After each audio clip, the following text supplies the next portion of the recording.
Hello there guys. Today I'm going to be introducing you to a game by the name of Unepic. The game is actually a year old or so I'm sure many of you have already played it or at least already heard of it and know what it's all about, but I don't think it's as appreciated as it could be. And it was just recently released on Steam, and as I hadn't played it previously, I thought I would pick it up and do a video. The game is a Metroidvania with heavy RPG elements. The first you see of that RPG influence is in the game's introduction. Literally some guys sitting around at the table playing a pen and paper RPG. When our hero decides to go to the bathroom, he somehow gets teleported into a fantasy world of his own, or rather, a fantasy dark dungeon filled with traps and monsters. From there, you pick up a weapon or two and start bashing some things.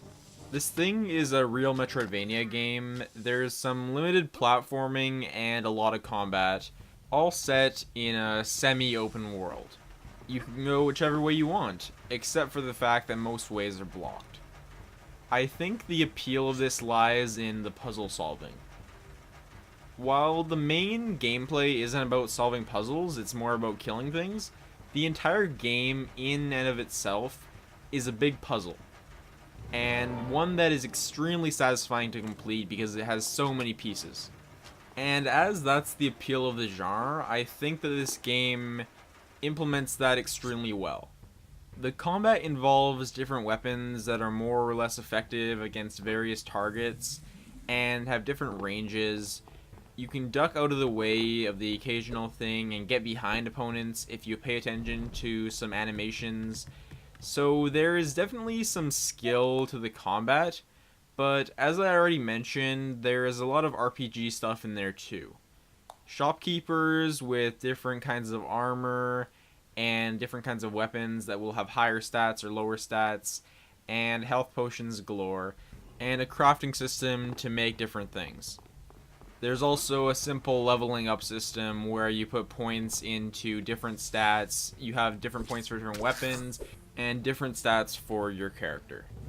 The story is pretty decent. It's at least intriguing with competent writing, not exactly the focus of the game, but the world itself has a lot of flavor to it overall.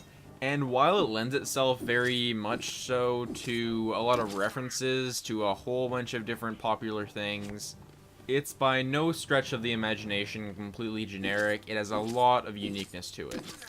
Now, that single player experience is pretty great, and I think you'll really like it if you enjoy the genre of the Metroidvania or even the genre of the RPG. But this release is actually under Steam's new early access program, not because of the single player mode, but because they're actually testing the new multiplayer version of the game. The multiplayer mode returns to that D&D table, basically presenting the game as a new RPG session. There's a co-op mode, a PvP mode, a way to create your own dungeons, and while these things include a lot of bugs, when I tried it out for the first couple times that actually crashed on me, it's still kind of really surprisingly fun. The co-op mode allows you to team up with tough monsters with friends or with random strangers, and can be a fun experience to add to the single player game. It really adds a lot. And with all that extra value added to the package, I can't really do anything but recommend the game. I'm really enjoying it personally, and again, if you enjoy this style of gameplay, I believe that you will too. That is about all for now, guys. You can get this game on Steam now or elsewhere. I'll link to where you can do that below. Thank you so much for watching. I've been Maple Dungeons, and I will see you next time.